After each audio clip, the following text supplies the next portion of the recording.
안녕하십니까, 김형윤입니다. 우리가 살고 있는 이 세상은 하나의 거대한 전쟁터와도 같습니다. 지구촌 곳곳에서 단 하루도 빠짐없이 민족이 민족을 대적하고 나라가 나라를 대적하고 일어나고 있고, 지역과 지역 간에, 그리고 인종과 혈통이 다르다는 이유 때문에 서로 죽이고 살상하는 크고 작은 수많은 전쟁들이 벌어지는 전쟁터가 바로 하나님이 창조하신 이 세상이 되어버렸습니다. 하나님이 창조했던 이 세상은 하나님 보시기에도 심히 아름다웠던 곳이었지만 지금은 죄로 얼룩지고 각종 오염과 공해로 뒤덮인 쓰레기장 같은 세상이 되어버렸습니다. 그리고 전쟁의 소문은 계속 늘어가고 있고, 전쟁 준비에 혈안이 되어 있는 강대국들 간의 긴장, 그 사이에 새우처럼 끼어있는 조그만 약소국들이 있죠. 우리나라도 거기에 해당된다고 할 수 있겠습니다. 우리가 가끔씩 부르는 CCM 찬양 가운데 이런 가사가 있습니다. 세상은 평화 원하지만 전쟁의 소문도 늘어간다. 이 모든 인간 고통 두려움뿐 그 지겨움 끝없네. 그러나 주 여기 계시네. 우리가 아들 믿을 때 그의 영으로 하나 돼. 우리가 아들 믿을 때 그의 영으로 하나 돼. 하나일세 우리 모두다. 하나일세 우리 모두다. 그렇습니다. 누구나 다 전쟁을 싫어합니다. 다 입으로 평화를 말합니다. 평화 조약을 맺습니다. 평화에 대한 시를 쓰고 음악을 만듭니다.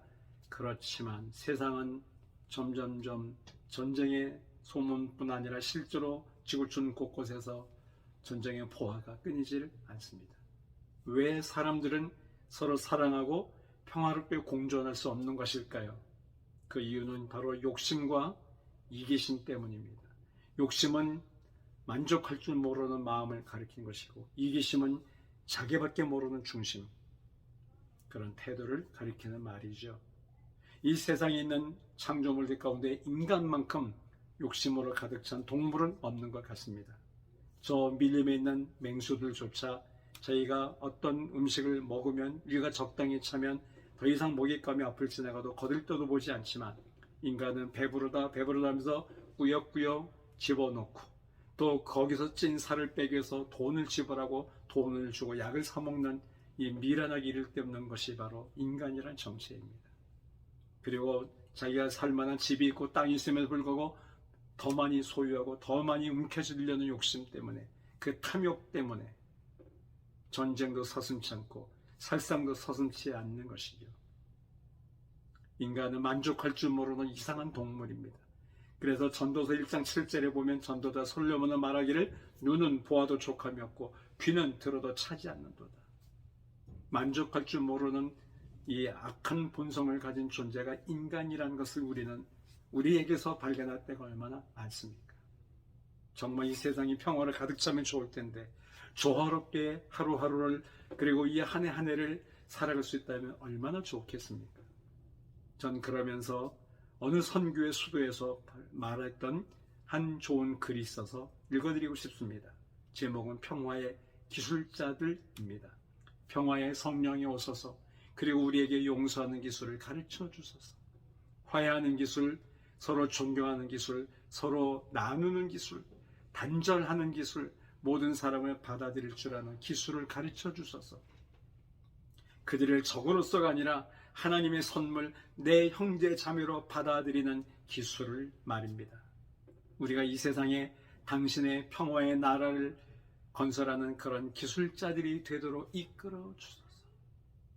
그렇습니다. 그리스도인들이 하나님의 평화를 전하는 도구들이 되기 원하고, 예수 그리스도의 십자가의 사랑과 평강을 나눠주고 실천하는 그리스도에서의 좋은 군병들이 되고, 평화의 사도 같은 삶을 산다면 이 세상은 훨씬 더 좋아질 것이고, 그리고 하나님의 은혜를 가득 찬 공의로운 세상이 될 줄로 믿습니다. 예수님이 세상에 오셔서 우리를 구원하기 위해 우리를 섬겨주시고 우리를 대신하여 자기의 목숨을 대속물로 내놓으신 것처럼, 우리도 십자가를 지고 주님을 따라갈 때 2022년도 한 해가 평화로울 것이며 더욱 하나님의 영광과 은혜로 가득 찬 이 새해가 되리라고 저는 믿습니다. 마태복음 16장 24절에서 주님은 이렇게 말씀하십니다. 예수께서 제자들에게 이르시되 누구든지 나를 따라오려거든 자기를 부인하고 자기 십자가를 지고 나를 따를 것이니라. 그렇습니다. 오늘도 십자가를 지는 심정으로 내 주변에 있는 사람들을 먼저 섬기고 희생하고 사랑으로 나아갈 때 하나님의 영광이 저와 당신을 통해서 드러나게 될 것이고 2022년도가 평화로운 은혜로운 한 해가 될 줄로 믿습니다. 그렇게 되기를 바라면서 그런 삶을 사셨던 본을 보이신 예수님의 이름으로 축복을 보냅니다. 행복하십시오.